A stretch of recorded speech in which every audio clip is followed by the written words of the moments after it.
Welcome to Kenton's videos. Enjoy the video. You start by enabling virtualization in BIOS.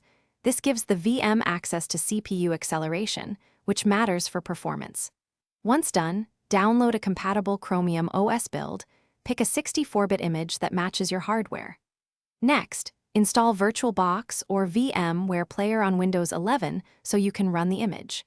Make sure you have a spare 8+ GB USB drive and a reliable image writing tool. This lets you test or create install media without altering your main drive.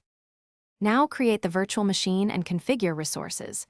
Choose Linux, other 64-bit, because Chromium OS identifies differently.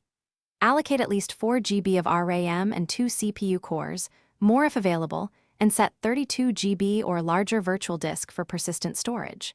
Attach the Chromium OS image as a virtual disk or boot ISO and enable 3D acceleration plus VTX pass-through.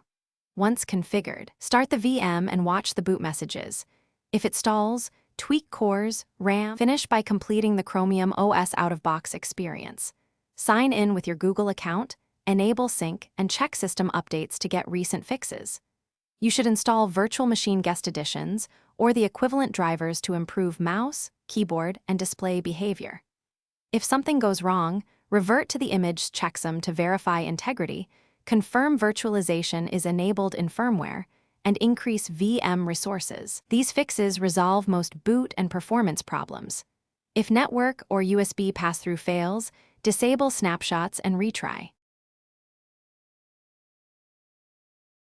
Thanks for watching. Consider subscribing if we helped you.